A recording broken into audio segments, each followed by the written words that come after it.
Okay, I'm moving on from talking about Kinemon to talking about, well, not his wife now, but his best friend, Denjiro, aka Kiroshiro, aka Napping Kiroshiro, aka Ushimitsu Kozu. Um, okay, so first off, Denjiro at the moment is going to get 3 videos. This first one, where I'm going to go over the quick overview of him, plus his time from his birth all the way up until Odin's death, basically. And then the second video will be about his time as Kiroshiro. And then the third video will be basically covering everything that happens during the Onigashima battle and everything during that, the raid on Onigashima and after. Because, yeah, that just works better. Just because there's so much stuff that happens during that. That one's just probably going to be its own video for most of the Scabbards. Denjiro is, of course, a samurai from Wano. He is one of the 9 red Scabbards that was sworn to the Kozuki family, during the 20-year time frame after Odin's death / execution. He becomes Kiroshiro and is eventually just kind of nicknamed Napping Kiroshiro because he just kind of randomly falls asleep at points of times. I don't know if he has narcolepsy. Maybe there's a very distant relation to Ace, because Ace has narcolepsy. So does Garp, I think. I don't remember if Luffy has narcolepsy or not, but Ace definitely did. So there's that.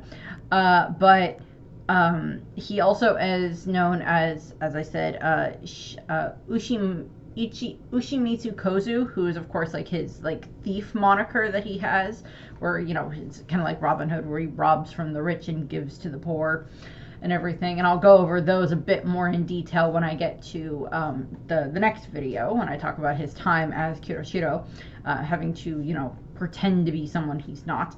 Although Kiroshiro is a badass and Denjiro is a badass, so they're not that different in that regard, but it, you know, it depends on, like, Kiroshiro is an amazing actor, given what he goes through. Same thing with Hiyori. Both of them are amazing actors, given what they have to do for a good chunk of time. And then, of course, now he is currently the daimyo of the Kibi region, as we saw in Yamato's cover story. I'll go over that again when I get to the more current stuff for him in the third video. He is 47 years old, and so just kind of going into this, in regards to, like, his past, we don't know that much about him before we meet him during the Odin flashback. He's an orphan. He's living in the Flower Capital. He probably was born in the Flower Capital. We don't get, like, an origin, region of origin for him. Like, we know that Kinemon was born in the Curry region, and that the Ringo region is where Izo and Okiku are from, where they're from, is the Ringo region and such. But he's an orphan. He's living in the Flower Capital. He's been living there for a while by the time he's about 16 or so when we get the Odin flashback, about 41 years ago, and he's, you know, 57 years old, so he's about 16 when the flashback happens, when we get the Odin story. And the first thing that we kind of see him doing is he is swindling a merchant out of a pot. He's swindling money out of him to get a pot that he's returning, but he's getting something else, so he's trying to pay less, so he's trying to... It's Denjiro. He's very silver-tongued in this regard, and that will help him later when he is Kiroshiro. Very, very conniving in that regard. And what ends up happening is, after he has this little introduction where we meet him trying to haggle / swindle a merchant, he ends up running into Kinemon, and him and Kinemon actually know each other already. And the way that Denjiro acts is he has this image in his head that all adults are stupid and gullible and very easily tricked. And so that's kind of his, you know, kind of mentality. He doesn't think Kinemon is an idiot or anything like that, because Kinemon is his friend and they're about the same age. Wily teenagers. And he also thinks that Odin is awesome as well. He just thinks Odin is amazing as well. He's one of the adults that Denjiro actually likes and has respect for.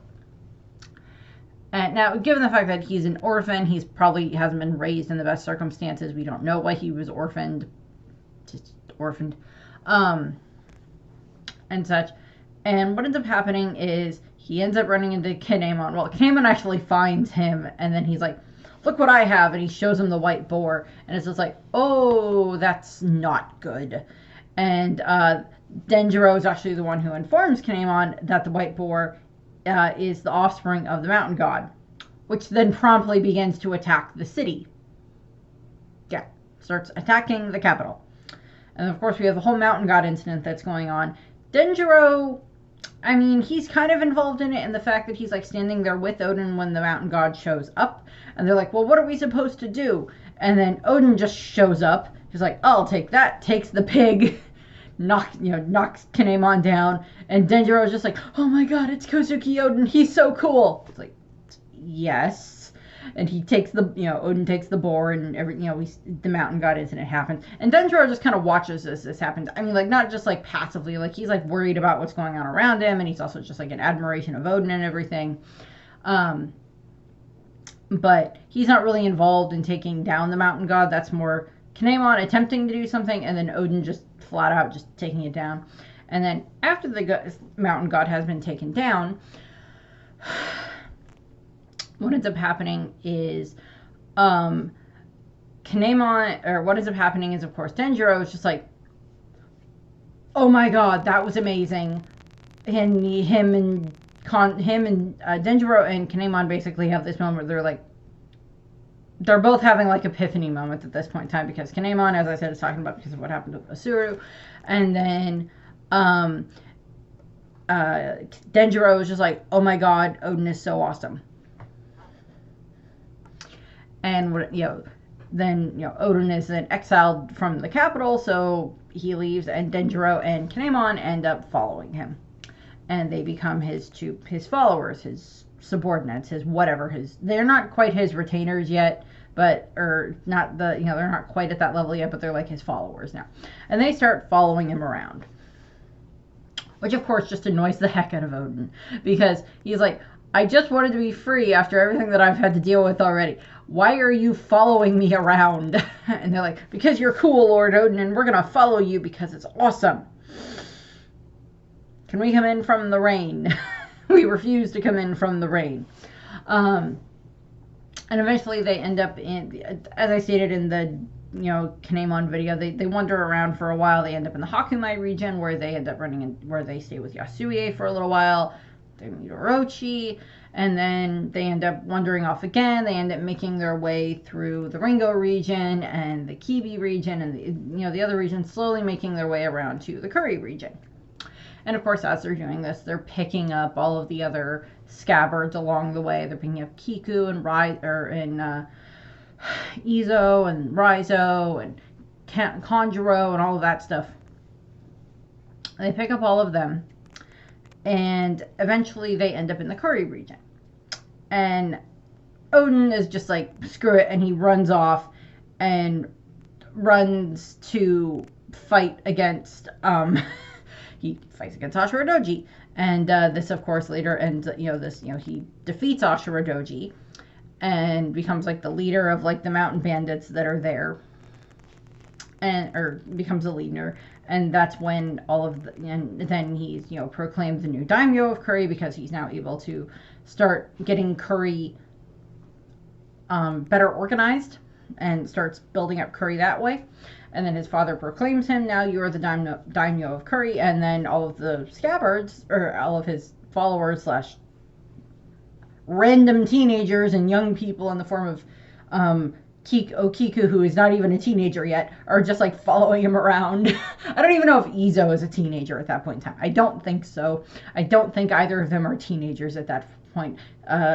If Izo is, he is barely a teenager, but I'll be discussing that in the next set of videos, because up next after I'm done with Denjiro would be Izo anyway, because I'm kind of doing them in the order that they became Scabbard, or the order that Odin interacted with them. So what ends up happening is, you know, Odin is now daimyo of Curry. The rest of them now become his retainers. They swore loyalty to him and become his retainers, which just annoys the heck out of him even more. And then eventually we have, Inarashi, Nekomamushi, and Kawamatsu end up joining the group, and eventually they end up being low on funds because, of course, what keeps happening is Orochi keeps showing up and keeps trying to beg money off of Odin, which he agrees to, and Denjiro is actually the one that is in charge of the money because he's actually very good with money. We see this as when he's Kiyoshiro later on. He's very good with money, and he ends up running like the brothel, one of the brothels and everything, in the entertainment in the pleasure district and everything like that we see. And I'll discuss that more in the next video. But Denjiro is the one who is in charge of the money, but Odin is telling him to give certain amounts of money to Orochi, which he is. But then Kanjuro is, of course, sneaking Orochi double the funds, sneaking out more funds for Orochi. Aside, so they're running out of money faster. So this ends up leading to when they end up having to go to the Hakuman region. The boys. Kiku's not there. They at least leave Kiku at home, as Yasue says. They all try to go to the Hakuman region, and they try to steal money from Yasui, but they are, of course, caught. And he ends up punishing them. Well, instead of punishing them, he gives them basically, he chastises them. And is basically like, I'm going to mention this various speech in a bunch of the videos and everything, and I went over it really well when I talked about Yasui. For his videos as Yasui and as, Yasu. He's like, you guys are sworn retainers, sworn vessels of Kozuki Odin. He is the only heir to the throne, blah, blah, blah, blah. And what your actions do is they reflect on him.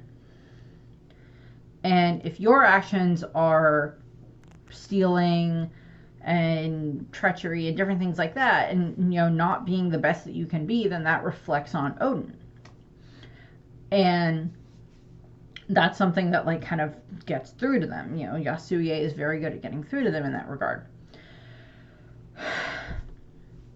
And what ends up happening is Yasue then is instead of punishing them, he then gives them the money and gives them more money and is like, take these and become better people for the sake of Odin and for the sake of Wano. If you take pride in serving Odin and being his retainers and being his followers and being his friends, and take pride in what he's done for the Curry region and what that can do for Wano in general, then take this money and better yourselves. Educate yourselves. Learn how to read, math, history, philosophy, all that stuff, training, appearance-wise, make yourself better. Make yourselves far more presentable because you are extensions of what Odin is. And that just, it gets through their thick heads.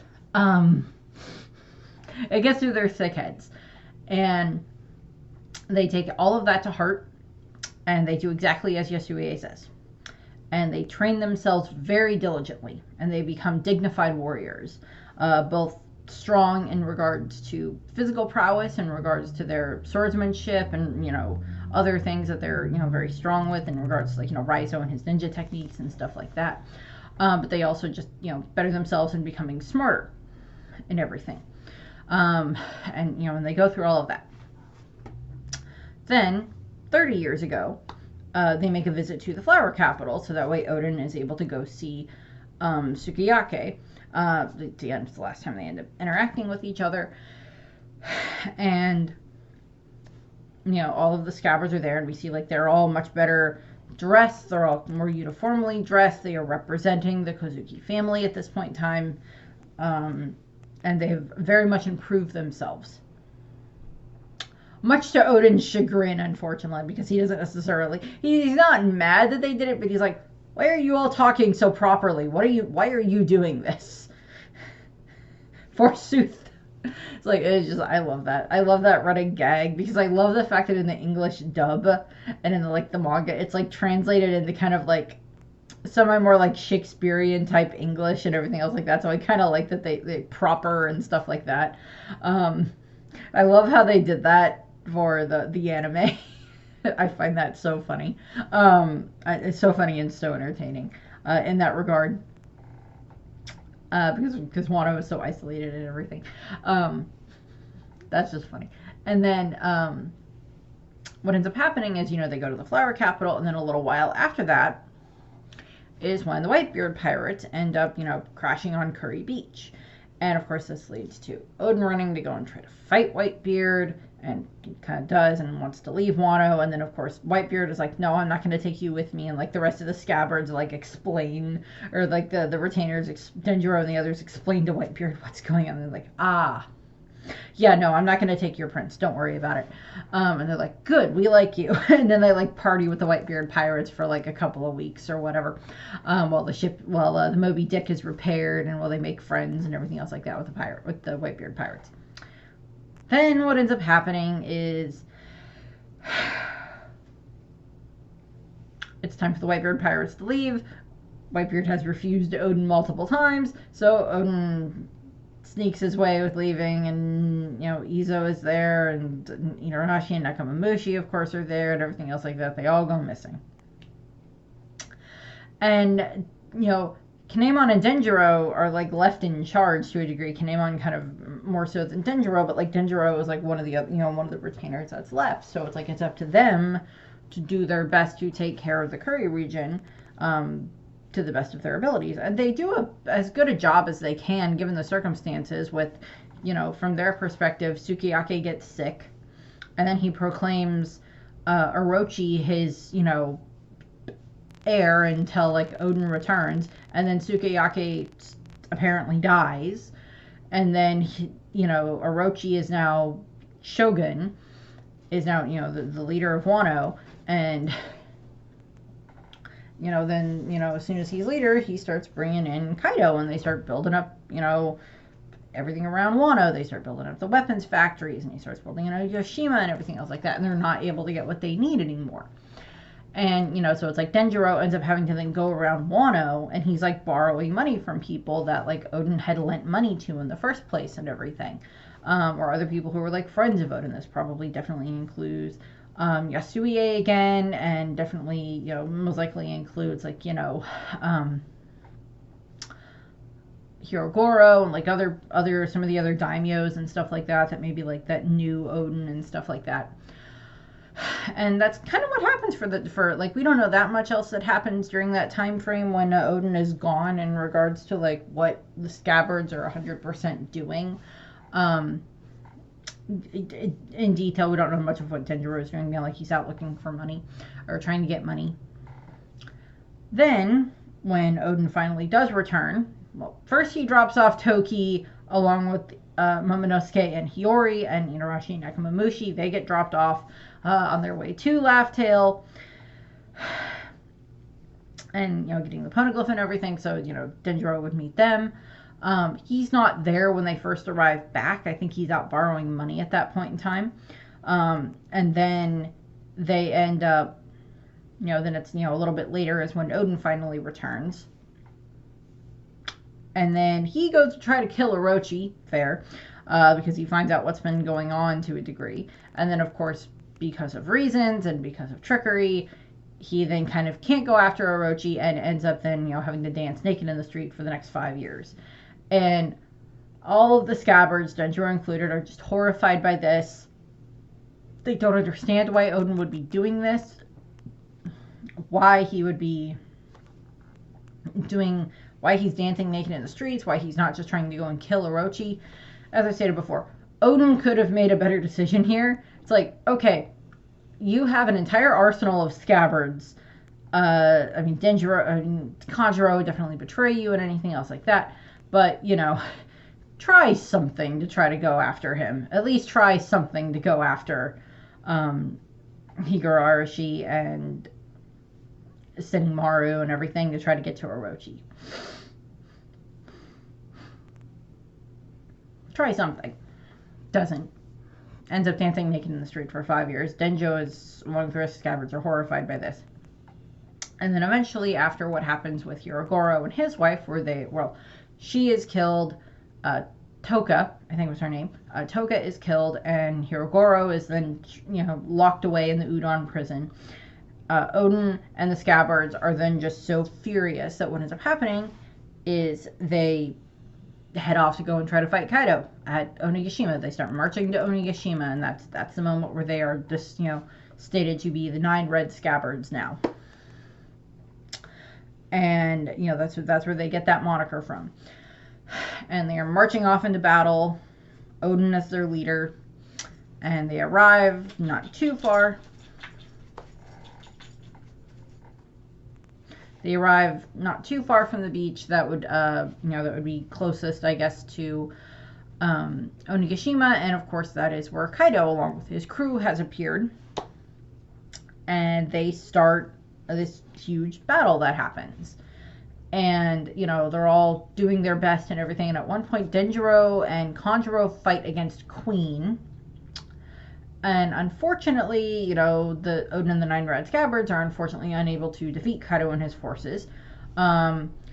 It's 10 of them, one of them being a traitor, and then Shinobu does show up and helps them. So that's 11, 10 plus a traitor with Kanjuro there.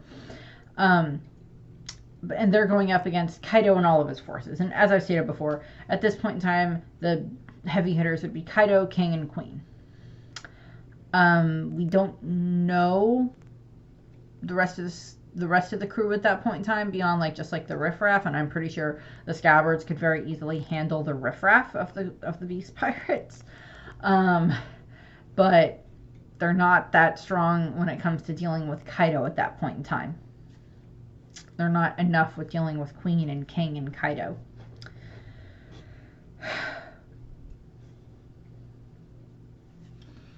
And what ends up happening is they are defeated and captured. Oden is tricked and everything because of Higurashi. And they are then captured and taken to the flower capital and put on display at the prison gallery, where they are sentenced to be boiled alive in 3 days. And what ends up happening is, on the day of the execution, all 10 prisoners are brought to the execution site. Hi, Brenda Boo, you're a good girl. Are brought to the execution site, which is, of course, this giant pot of boiling oil in the middle of the flower capital, was set up with, for spectators to watch. And, Oden jumps in and he grabs the plank that the Scabbards are on, and he has them above his head, and he's holding them there, and he holds them there for the hour. Scabbards pleaded and begging and beseeching him to, please stop, please stop this, please stop, just don't do this, this is ridiculous, you're gonna kill yourself, and everything. And, he stands the ordeal for the legendary hour. And, in that time frame, it, turns the people's opinions back to Oden's side, because of Shinobu and because of watching him and everything. And eventually, right before the end of the hour, Orochi's like, screw this, I'm going to change the method of execution to, rifle.